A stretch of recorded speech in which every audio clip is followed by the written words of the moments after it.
No começo da década de 1950, o Yamada Hideo, junto com o irmão dele, o Yamada Kiichi, decidiram fundar uma editora, que veio a se chamar Hinomaru Bunka, e tinha a sede dela em Osaka. Lá pelo meio da década de 1950, os irmãos Yamada eles fizeram uma parceria com um autor de quadrinhos que já estava inserido no mercado, que era o Kuroda Masami. Ele publicava através daqueles acarron, daqueles livros de capa vermelha feitos para o mercado de aluguel. E eles fizeram essa parceria com o objetivo de desenvolver uma publicação de quadrinhos própria da Hinomaru. E o objetivo era criar uma publicação que era voltada para o mercado de aluguel, mas seria uma publicação de coletânea. Seria uma publicação que ia reunir várias histórias em quadrinhos curtas de jovens autores, autores novos que estavam entrando agora no mercado. Mas não só isso, eram autores jovens que estavam trabalhando com uma tendência nova de quadrinhos que estava surgindo ali no Japão, que naquele momento ainda não tinha nome definido, mas eles se referiam como quadrinhos voltados para adultos. Então o Kuroda entrou em contato com os amigos dele e com os amigos dos amigos dele que estavam envolvidos nos quadrinhos, que eram jovens autores de quadrinhos que estavam procurando espaço e queriam trabalhar com esse mangá feito para adultos. Então ele reuniu esse pessoal e editou uma publicação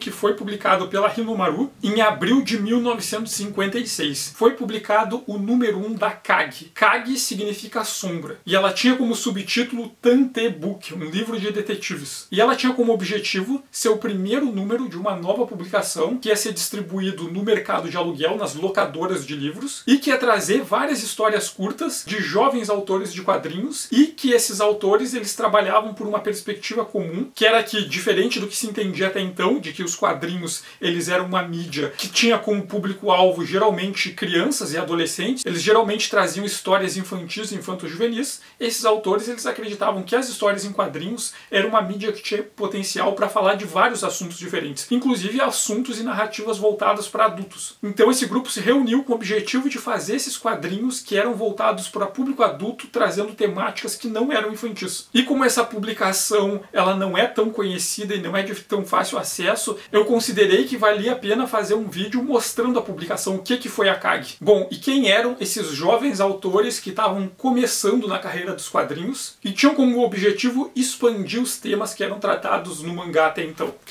Esses jovens autores novatos eram Saito Takao, Sarai Shoichi, Takahashi Makoto, Kuroda Masami e Tatsumi Yoshihiro. Esses eram os jovens autores que estavam começando a carreira naquele momento, e como é um material de acesso mais difícil, eu acho que vale a pena comentar aqui um pouco do conteúdo. Primeiro, ela tem na parte interna da capa essa ilustração, que é do Kuroda, ele que fazia as ilustrações da capa, da folha de rosto e do sumário, e é uma brincadeira, né, com o próprio nome da publicação, que é Kage, né, a sombra, que parece uma relação meio inversa, né, os personagens que deveriam estar iluminados estão escuros, e a silhueta do que seria a sombra deles que está mais claro. Em seguida tem essa outra ilustração do Kuroda, que ele meio que junta vários personagens das diferentes histórias que aparecem na publicação. E ele também desenha o sumário, e logo em seguida tem um tipo de amostra, de trailers do que vão ter dentro. Então alguns dos desenhistas fazem uma grande imagem anunciando as histórias deles que vão ter no interior. A primeira história é o Anpaku Tante, o detetive particular travesso, ou algo assim. E eu vou dizer que essa é uma das histórias menos interessantes que tem nessa publicação, mas é uma história do Saito Takao, que depois criaria o Golgo 13 e também o Baron, que vai ser um dos marcos dos heróis que se transformam e que vai influenciar inclusive o Shinomori. E essa história é sobre três amigos que estão bebendo para comemorar, porque um deles é um detetive e conseguiu resolver um caso. Então o irmão mais novo desse detetive, ele chega no local e ele começa a contar para os outros o caso que o irmão dele resolveu. A questão é que um homem foi assassinado dentro de um hotel, o camareiro chegou no quarto dessa pessoa e tentou bater na porta e ninguém respondeu, então ele olhou pelo buraco da fechadura e viu que o homem estava caído lá dentro. Então quando arrombaram a porta para ver o que tinha acontecido, descobriram que esse cara estava morto. E a questão é que ninguém tinha entrado e ninguém tinha saído do quarto, o quarto estava trancado por dentro. Então o personagem, que é o detetive, ele estava em casa pensando a respeito naquela noite, contou a história pro irmão dele e os dois resolvem ir de novo à noite para investigar. E eles vão até o hotel, eles se entram embaixo do porão do hotel e começam a espionar os possíveis suspeitos, que envolvem o filho do morto, que era o herdeiro e que não gostava do pai, um homem de negócios que teria lucro estupro com a morte do sujeito, o camareiro, o gerente do hotel, o cozinheiro, todas as pessoas que estavam envolvidas ali, e o detetive e o irmão mais novo dele começam a observar os sujeitos e analisar o ambiente espiando pelo porão, e a partir dessas evidências que eles encontram, eles acabam solucionando o caso. Então, uma típica história de detetive, como promete o subtítulo da publicação, e vai ser meio que um padrão para a publicação toda. Então, dá para identificar alguns autores que vão ser uma grande influência para todo o pessoal que publicou aqui na CAG. Primeiro é a tradição das histórias de detetive hard-boiled, que é aquela tradição da literatura policial dos Estados Unidos do período da Grande Depressão, de autores como Dashiell Hammett e o Raymond Chandler, que inclusive eu já comentei um pouco sobre o hard-boiled no vídeo que eu falei sobre Ilha dos Ratos, e que inclusive depois chegou na Europa, e a influência que essa tradição do hard-boiled teve sobre os autores europeus vai acabar gerando a literatura noir, que inclusive depois vai ser o termo utilizado para se falar das obras que adaptam a literatura hard-boiled para o cinema. Outra influência vai ser a literatura de detetives do século XIX, autores como Arthur Conan Doyle e o Sherlock Holmes dele, que são esses detetives não tão durões, mas mais intelectuais. E também outra grande influência vai ser a Agatha Christie. Então a gente vai ter várias histórias de casos de assassinatos em ambientes fechados, em salas fechadas, por exemplo. E desses investigadores que vão lá para tentar descobrir o que aconteceu a partir das evidências. A história seguinte é do Matsumoto Masahiko e ela se chama Rinshitsu no Otoko, que é o homem do quarto ao lado. E essa história ela tem um tanto de metalinguagem porque o protagonista é um autor de mangá. Então nós temos o desenhista de mangá e ele tem um sério problema porque ele está atrasado, ele tem que entregar uma obra, só que ele não tem ideia nenhuma do que fazer, ele está com bloqueio. Ele mora num apartamento em um prédio, só que o vizinho do prédio é um sujeito mais velho que tem uma casa bem grande, com um grande jardim. E esse homem ele está sempre brigando com um gato preto que vai lá e tenta pegar o peixe dele. Então esse homem ele odeia o gato. Só que esse gato ele pertence ao vizinho do protagonista, o sujeito que mora no apartamento do lado. E é um sujeito que é extremamente ranzinza, um sujeito que está sempre mal-humorado, que mal responde ou responde com grosseria, um sujeito assim bastante de mau humor, mas esse sujeito gosta do gato dele. Então o protagonista ele tá com aquele problema que ele não sabe o que ele vai fazer, para a história que ele tem que entregar logo em seguida, mas daí ele passa a imaginar a história a partir do conflito entre os dois vizinhos dele. Já que um dos vizinhos é extremamente mal-humorado e ele quer se livrar do gato, inclusive ele pega a espingarda dele e fica esperando o gato chegar para dar um tiro no gato, e o outro vizinho também tá sempre de mau humor, só que o outro vizinho protege o gato. E a partir desse conflito ele começa a imaginar uma história. Ele começa a desenhar uma história em quadrinhos em que os dois vizinhos dele são os personagens e que o vizinho que tem a arma e que odeia o gato mata o gato. O outro sujeito, dono do gato, quando ele sai na rua, ele vê o gato e vê que o vizinho matou o gato e fica com muita raiva e decide que vai se vingar. O vizinho da casa, ele sai para fazer alguma coisa, mas diz que vai voltar logo para a hora do almoço. E o vizinho, dono do gato, que quer vingança, entra na casa desse vizinho e sai. Logo em seguida, se chega a notícia de que o vizinho, dono da casa, foi encontrado morto. E a polícia investigando descobre que o vizinho, dono do gato, enquanto o outro estava ausente, e ao olhar da janela do apartamento ele sabia como era a casa, ele sabia que ele costumava sentar sempre na mesma cadeira na frente da mesa e que logo do lado tinha uma escrivaninha com a arma que ficava apontada em direção à cadeira. Esse sujeito, dono do gato, pendurou o aquário no teto para que a luz do sol logo depois do meio-dia passasse pelo aquário, que ia funcionar como uma lupa, ia esquentar a arma e quando o vizinho sentasse a arma ia disparar e ia matar esse vizinho dono da arma, sem que ninguém soubesse. Então a polícia descobre e acaba prendendo o dono do gato. Então o autor de quadrinhos fica satisfeito porque ele conseguiu terminar a história a tempo e resolve sair para tomar um banho numa casa de banho. Só que nisso, enquanto ele está a caminho, ele descobre que o gato realmente foi morto. E ele passa pelo cadáver do gato, vai tomar banho, volta para casa e vai dormir. E quando ele acorda, ele vê que tem um tumulto na casa do vizinho, que tem um pátio grande e tinha arma. E na história que ele tinha feito, ele tinha imaginado todo um passado para os vizinhos. Ele narrou que o vizinho que era dono do gato, na verdade, ele durante a guerra, ele tinha sido obrigado a servir no exército e a família dele tinha morrido na guerra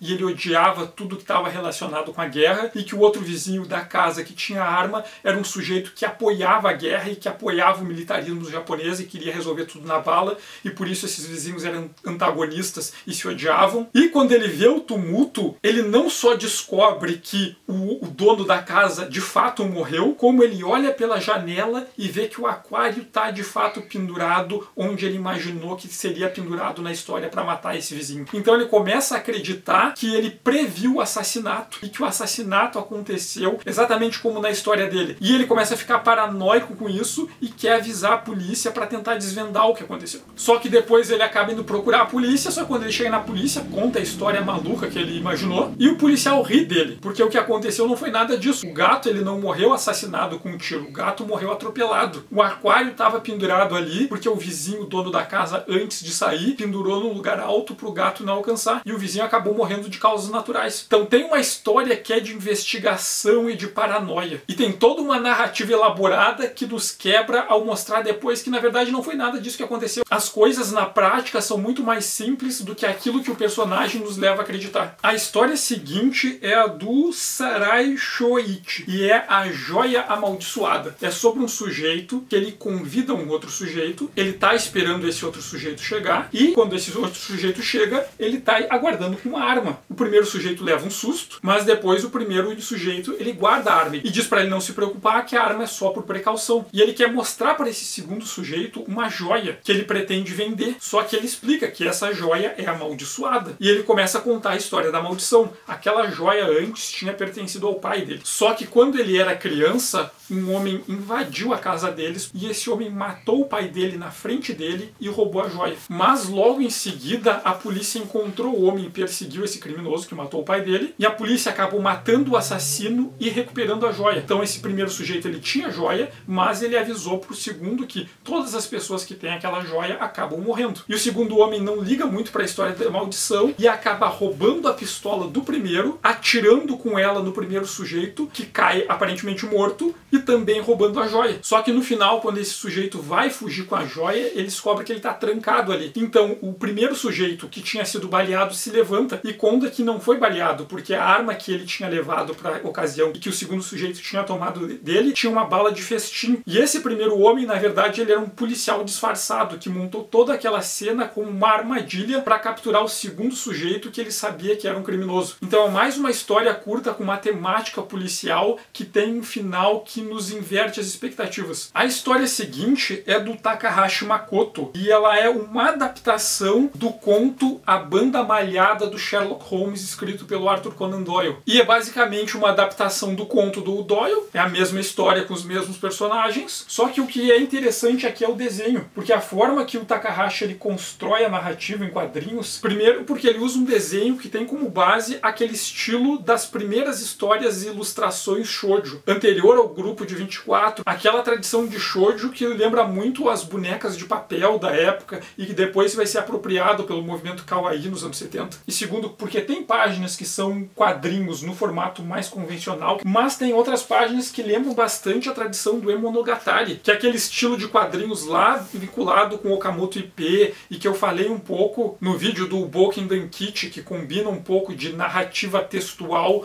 com os desenhos das histórias em quadrinhos. Na sequência, nós temos uma história que é do Kuroda Masami, que é o Omu, o papagaio, que é a história de um detetive, que ele é filho de um policial, e o pai dele chama ele até uma cena de crime que ele não conseguiu resolver para ver se ele consegue dar uma ajuda e solucionar o mistério. É sobre um sujeito que foi morto dentro de um quarto de hotel, ele estava ali com uma pedra preciosa que desapareceu. Ninguém entrou e ninguém saiu do hotel, mas a pedra não está em lugar nenhum. E tem um homem que é suspeito, mas não acharam evidência nenhuma de que foi ele que matou o sujeito, nem de que ele estava com a pedra. A única testemunha que estava presente no quarto era o papagaio que estava dentro da gaiola. E investigando a gaiola, ele descobre que tem outras penas ali, que são diferentes. Ele pede para um policial levar aquelas penas para a perícia, e nisso o detetive desvenda o crime, porque na verdade aquelas penas são penas de pombo, e estavam dentro da gaiola. Logo não eram penas do papagaio, então ele deduz que ali dentro dentro, além do papagaio, haviam pombos correio. E depois desse suspeito matar a vítima, ele pegou a pedra preciosa, amarrou no pombo correio, soltou o pombo correio para ele voar até o lugar que ele estava treinado para voar, para depois sair do hotel e ir lá recuperar a pedra. E é basicamente mais uma dessas histórias policial com crimes em salas fechadas. E a última história, que é do Tatsumi, é o Atashi wa Mita. Eu vi. É a história de um menino que sai para ir para a escola, mas no meio do caminho começa uma chuva muito forte. E ele, para não se molhar, ele foge e para embaixo do parapeito da entrada de uma casa. E enquanto ele está lá esperando, a porta dessa casa abre e sai um homem com uma cara de mal, fica ali embaixo do parapeito olhando para ele, ele olha para o sujeito, vê o rosto do sujeito, eles se encaram por alguns instantes e o homem vai embora. Logo em seguida, a mãe do menino vai até o lugar e entrega para o menino um guarda-chuva para ele e as botas de chuva, para ele poder continuar o caminho até a escola sem se molhar. Só o que acontece é que no dia seguinte, quando o menino acorda pela manhã, ele olha no jornal e vê a notícia de que o homem que morava naquela casa onde ele parou embaixo do parapeito foi assassinado. E a partir de então, ele entra numa onda de paranoia, porque ele começa a pensar que aquele sujeito, um cara de mal que saiu da casa, era o assassino. E ele viu o rosto do criminoso e o criminoso viu o rosto dele. Logo ele começa a ficar paranoico e acha que a qualquer momento o criminoso vai aparecer para matar ele, para se livrar da única testemunha. Então a história é sobre isso, esse menino sempre paranoico, pensando nesse sujeito que pode pegar ele a qualquer momento. Ele vai para aula de desenho e eles têm que desenhar um colega como modelo, mas ele só consegue desenhar o rosto desse homem que saiu da cena do crime. Ele na rua, na hora de voltar para casa, vem correndo e acha que viu o homem na rua espionando dele. Quando ele chega em casa e está estudando e vê que um vendedor apareceu para vender coisas e a mãe dele atende o vendedor, ele entende que o vendedor é igual o homem que ele viu saindo da casa. À noite, quando ele vai dormir, ele ouve um barulho no teto e ele acredita que esse homem que ele viu saindo da cena do crime está caminhando pelo forro e espionando ele, só esperando o melhor momento para matá-lo. Então ele começa a ficar paranoico com tudo e vê esse homem em tudo que é lugar, até que chega um momento que ele decide que ele vai para a polícia. Só que enquanto ele está indo para a polícia, ele vê esse homem na rua e o homem na rua começa a ir atrás dele pelo mesmo caminho que ele está indo. Ele entra na delegacia e pede ajuda, só que o homem que ele viu na cena do crime também entra na delegacia e começa a ir atrás dele. Então ele começa a ficar desesperado até que ele entra numa sala, o homem da cena do crime entra também na sala, tira uma arma e guarda a arma na gaveta e se senta na cadeira. E ele descobre que na verdade esse homem era o policial que estava investigando a cena do crime. Então ele estava paranoico sem motivo esse tempo todo. Então o que a gente pode destacar em todas essas HQs que foram publicadas no número 1 da CAG, desses jovens que estavam propondo uma nova visão para o que podia ser feito em quadrinhos. Todos eles têm alguns elementos que eles compartilham. Primeiro é a influência da literatura policial e de detetives. Todas essas histórias são histórias de policiais e de detetives, que têm influência ou do hard-boiled, ou da Agatha Christie, ou da tradição de detetives do século XIX. Essa do Tatsumi também tem influência das histórias de detetive do Edgar Allan Poe. Então são todas elas narrativas detetivescas, de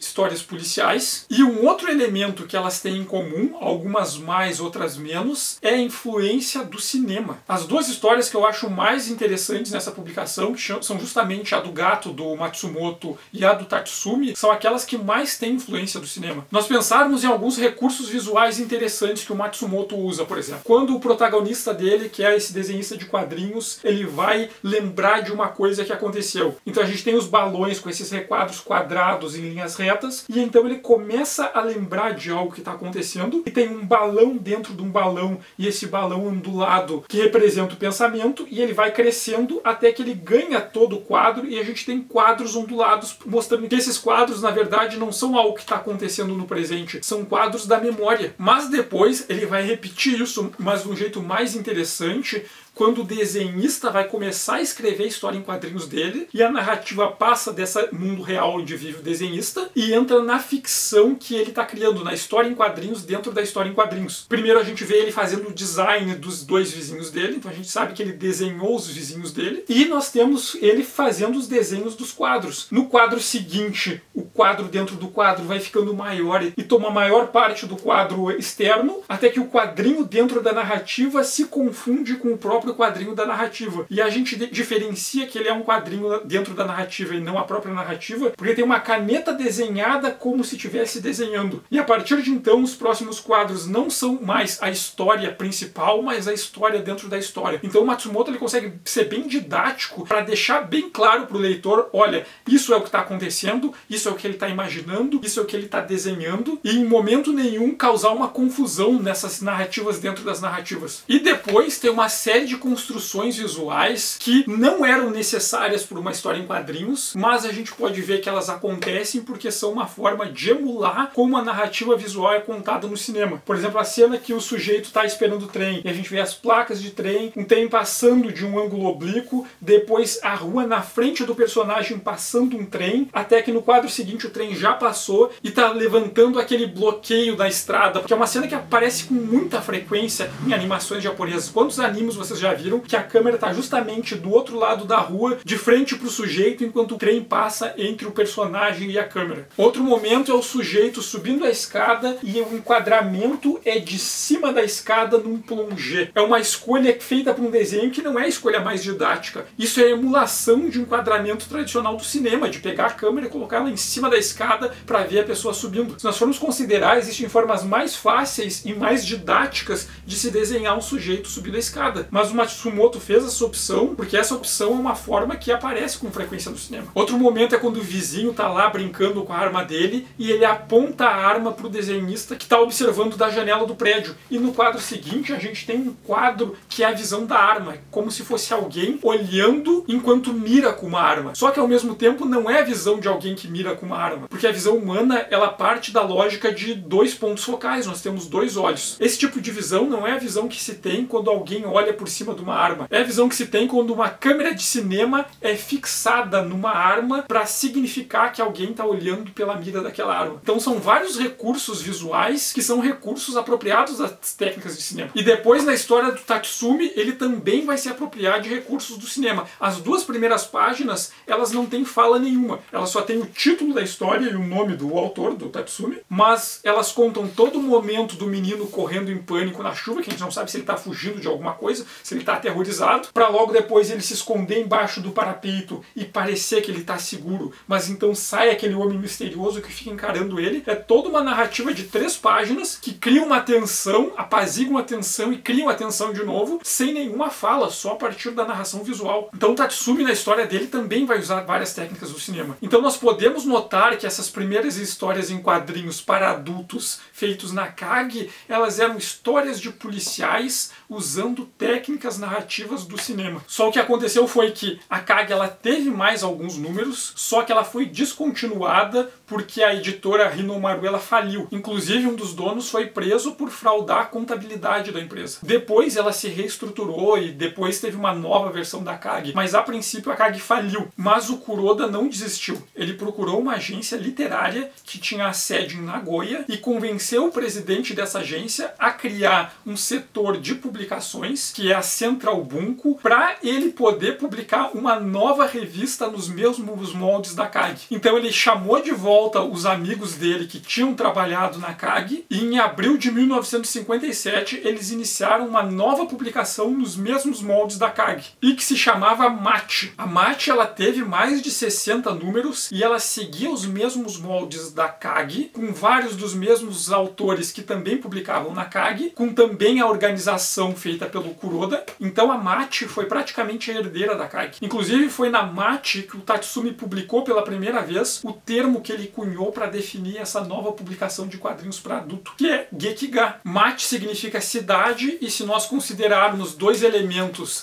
importantes para a tradição do hard-boiled, são que as histórias elas têm esse ambiente sombrio, perigoso, e se passam em ambientes urbanos. E ela seguia o mesmo padrão da KAG. Primeiro a gente tem essa ilustração do Kuroda de uma cidade, depois tem ilustrações para divulgar e fazer um suspense em relação às histórias que vão ter no interior da revista, e esse sumário que também é desenhado pelo Kuroda. E quem eram os autores que participaram da Machi? Kusakawa Hideo, Tatsumi Yoshihiro, Satou Masaaki, Kuroda Masami, Ishikawa Fumiyasu e Matsumoto Masahiko. A primeira história história é do Kusakawa Hideo e se chama Taifu no Ichiya. É uma noite de tufão. É a história de um menino que está passando as férias de verão na casa do avô dele, que é um pescador, e vem pelo rádio a notícia de que vai chegar um tufão. E eles se preparam para o tufão, só que no meio da tempestade batem na porta e entra um homem armado com um curativo no braço. A princípio eles ficam assustados, só que depois o homem se apresenta como sendo um policial. Mas começou o tufão e ele precisava de um lugar para se abrigar. Eles a princípio recebem o policial, só que eles começam a ouvir barulhos e coisas lá fora. Então o avô do menino decide ir para fora para tentar resgatar quem é que estivesse lá correndo perigo,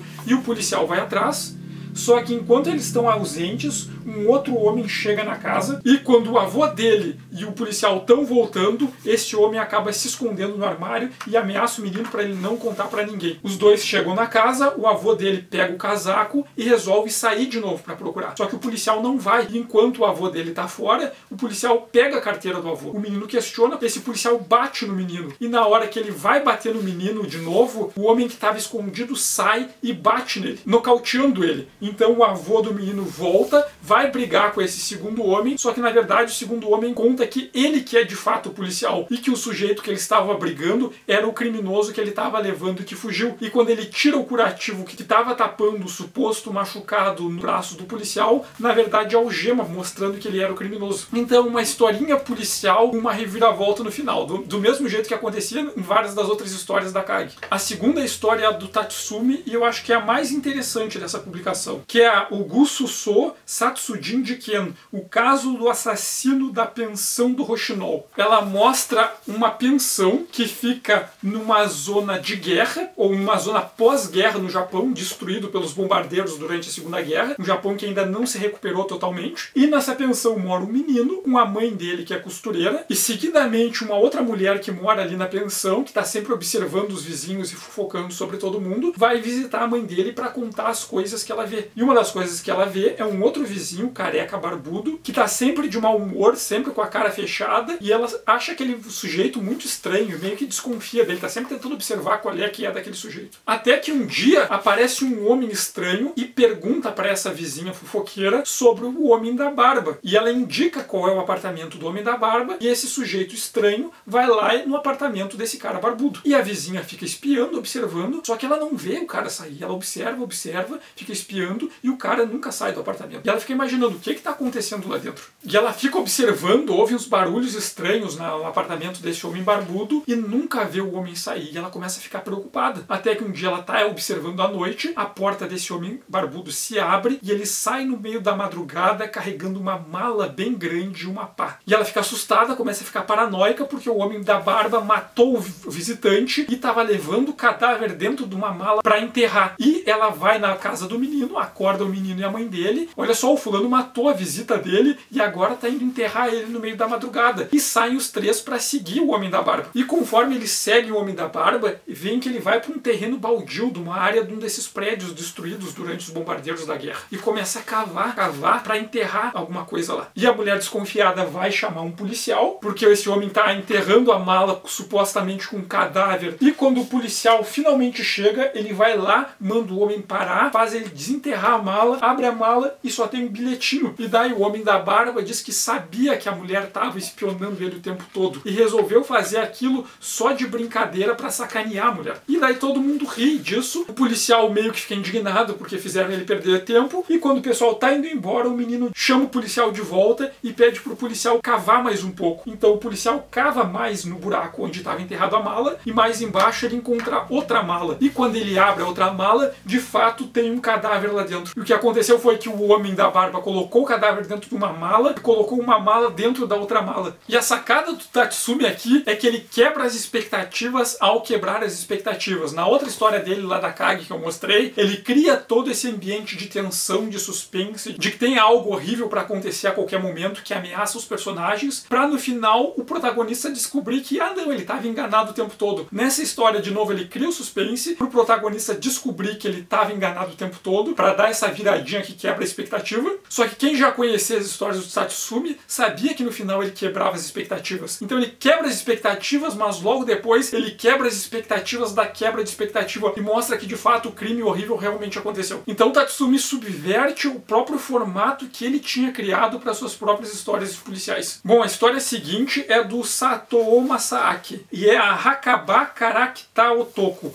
o homem que veio do cemitério. É sobre a história de um sujeito que ele tá no corredor da morte, vai ser executado por um crime e ele alega que é inocente. Mas os policiais não estão nem aí porque ele já foi condenado e ele vai morrer. Logo em seguida a gente tem dois sujeitos bem de vida comemorando a morte do fulano. E eles contam que na verdade eles que incriminaram o homem para não descobrirem que eles que tinham cometido o crime. Logo em seguida, depois da reunião, um dos homens está indo embora e no meio da estrada, perto de um cemitério, o pneu fura. E quando o motorista vai trocar o pneu, ele vê que sai do cemitério aquele homem que eles incriminaram que ia ser executado. E mata esse sujeito com uma facada nas costas. Logo em seguida, nós temos o outro sujeito que está com a família dele, com a esposa e com a filha, e ele vê a notícia de que o parceiro dele tinha sido assassinado. E ele começa a ficar preocupado que alguém descobriu a tramóia deles. Então ele recebe um telegrama do sujeito que supostamente tinha sido executado. E ele fica muito apavorado, ele começa a ficar paranoico. A filha dele quer sair para passear e ele diz que não vai ir, manda ela ir com a mãe sozinha e ele fica em casa, até que o homem supostamente executado aparece na casa. Então a gente entende o que aconteceu. Os dois homens de classe alta, eles conheciam um sujeito que tinha várias joias e assassinaram esse sujeito para roubar as joias dele. Então o homem condenado chegou, viu que o crime tinha acontecido e os dois prometeram para ele que se ele assumisse a culpa, ele ia cumprir uma pena na cadeia por um tempo, mas quando ele fosse solto, eles iam repartir com ele o dinheiro das joias. Só que ele não sabia que ele não ia ser condenado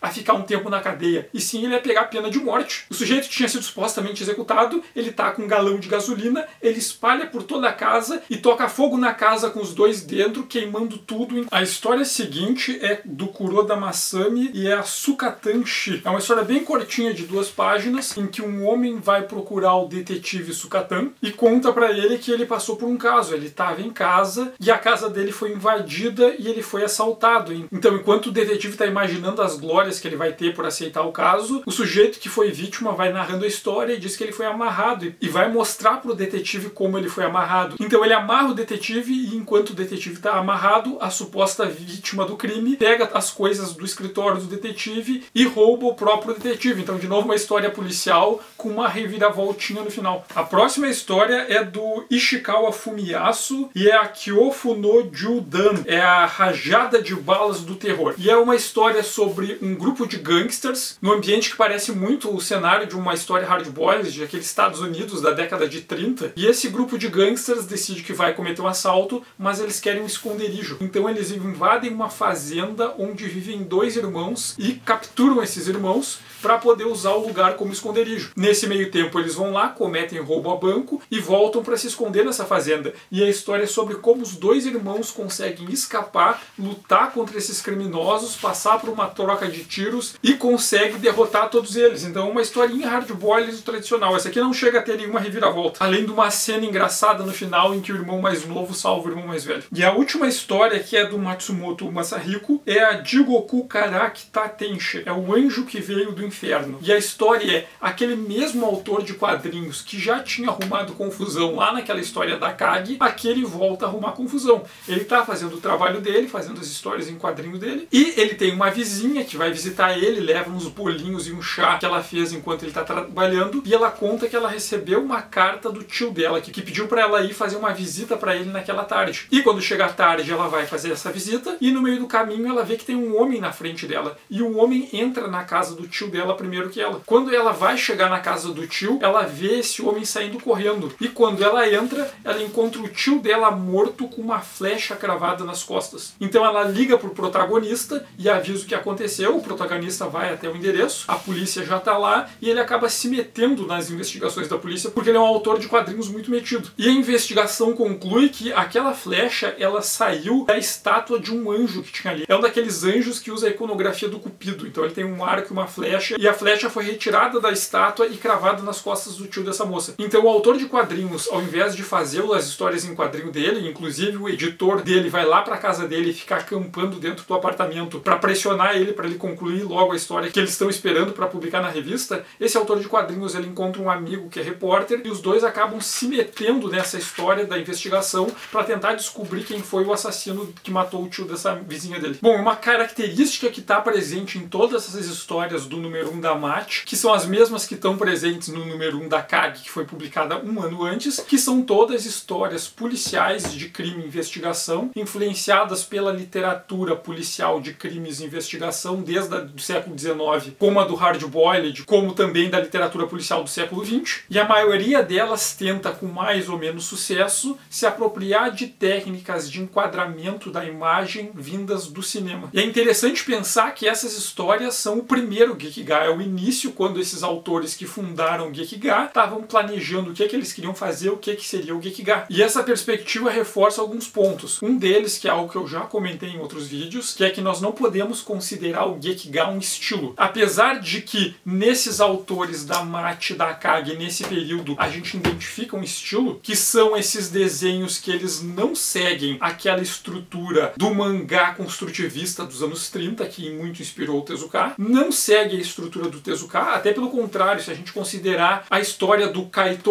Gonbachi do Tezuka que eu mostrei, que por acaso é uma história de crime, o Tezuka que lá no Kaito Gonbachi que segue o mesmo estilo que esses autores fundadores do Gekiga ali da década de 1950, que é um desenho que não tem nada a ver com naturalismo, mas que também não tem relação com o abstracionismo que usa estruturas geométricas como base. Nós olharmos para esses desenhos, são desenhos que eles não têm, por exemplo, uma estrutura anatômica pensada a princípio, e os desenhos dos personagens são feitos a partir dessa estrutura anatômica que garante algum tipo de proporcionalidade. Nesse sentido, parece que são desenhos feitos mais de maneira direta, sem pensar numa estrutura de anatomia, naqueles esqueletos que se faz por baixo para desenhar os personagens por cima. Então não segue um tipo de estrutura que garante uma proporção dos corpos, por exemplo, ao mesmo tempo que não segue as convenções do naturalismo do desenho, mas tem sim algum tipo de estrutura, que é uma estrutura que tenta emular a imagem captada por uma câmera de cinema. Então são esses desenhos que são mais soltos no sentido de não ter essa base estrutural de proporção, mas buscam algum rigor, que é o rigor de tentar fazer esses enquadramentos que lembrem a narrativa como ela é contada nos filmes. Mas apesar de nós podermos identificar um estilo que é compartilhado por esses autores daqui, nesse período histórico e nessas publicações, é um estilo que não tem nada a ver com os autores de Gekiga posteriores, não tem nada a ver, por exemplo, com o que o Tsuge faria, ou com o que o próprio Tatsumi viria a fazer anos depois. Então o Gekiga, ele não é um estilo, porque não existe um padrão estético formal de desenho dentro do Gekiga. Existem dentro do Gekiga alguma variedade de estilos diferentes que vão estar associados a determinados artistas em determinados momentos históricos, mas que não é algo uniforme. Dentro do Gekiga, inclusive dentro dos mesmos autores, em momentos diferentes, eles vão usar convenções formais diferentes. Isso nós tentarmos imaginar o que era o Gekiga para esses autores fundadores do Gekiga nesse período da CAG e da MAT. É algo que a gente pode entender como uma proposta poética. O Gekiga é uma ideia de que as histórias em quadrinhos podem ser utilizadas para contar qualquer tipo de história sobre qualquer tema. Elas não estão vinculadas com narrativas infantis. E para demonstrar que a mídia dos quadrinhos não é algo que era vinculado só com narrativas infantis, o que eles vão mostrar? Eles vão mostrar morte, crime, investigação, temas que a princípio são coisas para adultos. Olha como os quadrinhos têm potencial para falar sobre várias coisas. É isso que vai definir o Gekiga. O Gekiga é uma proposta poética que tentava mostrar como os quadrinhos têm muito potencial, e os primeiros autores do Gekiga tentaram demonstrar isso contando narrativas policiais. Mas que posteriormente as gerações seguintes de autores de Gekiga, inclusive os mesmos autores que publicaram na CAG e na MAT, depois que eles amadureceram mais a proposta poética deles, perceberam que as temáticas policiais, elas também eram um recorte muito fechado. As histórias em quadrinhos poderiam contar histórias de muitos temas além das histórias policiais. E as narrativas que poderiam ser consideradas narrativas adultas também estavam muito além das narrativas de crime e de investigação. Ainda tinha muita coisa que esses autores tinham para descobrir ainda. A MAT chegou a ter uns 65 números, a CAG depois voltou quando a Hinomaru foi reformulada como a editora Koreisha, mas algum tempo depois essas revistas foram canceladas, porque elas eram feitas para o formato dos livros de aluguel. E nos anos 60, com a melhora da economia, o Japão recuperado do pós-guerra e o papel se tornando barato de novo, os livros voltaram a ser acessíveis. Então o mercado de aluguel de livros começou a decair e o mercado de livros para venda voltou a crescer. E a partir dessa ideia da Kag, da Machi, dessas revistas de coletânea, vão surgir outras revistas de coletânea, como a Shonen Magazine, a Shonen Sunday, que eram revistas periódicas feitas para venda, que vai fazer com que esse mercado das revistas de aluguel diminua até essas publicações serem canceladas. Mas os autores que publicaram aqui, depois eles seguiram carreira solo, publicaram por outras editoras, em outras revistas, vários deles apareceram na Garou, por exemplo, ou em outras publicações dedicadas ao Gekiga, mas essa nova geração de Gekiga que tinha superado as narrativas policiais e de investigação. Mas a Kag e a Machi, elas foram importantes porque elas serviram como berço e laboratório para o Gekiga. Esses autores que pensavam que os quadrinhos poderiam ser outras coisas, não só aquilo que era feito em larga escala, era possível usar essa mídia para contar histórias que não eram para crianças, sobre temas variados, de formas variadas, e esses autores que na época eram jovens tiveram a oportunidade de começar a carreira deles, fazer essas experimentações que influenciaram várias outras editoras que copiaram o modelo e permitiu criar todo um outro nicho da produção dos quadrinhos. E essas publicações são publicações extremamente importantes para a história dos quadrinhos japoneses e um conteúdo de difícil acesso. Por isso eu achei que valeu a pena fazer um vídeo comentando cada uma dessas histórias para se ter uma noção de o que era o Gekiga quando ele nasceu. E o que esses autores que depois ficaram renomados, como Saito, Matsumoto, Tatsumi, faziam no começo da carreira deles. Bom, por hoje era isso. Peço que quem gostou do vídeo aperte no gostei. Peço que quem puder compartilhar, divulgar, enviar por amigo, eu agradeço porque ajuda bastante o canal a crescer. Agradeço a paciência de quem assistiu até aqui. Obrigado e até o próximo vídeo.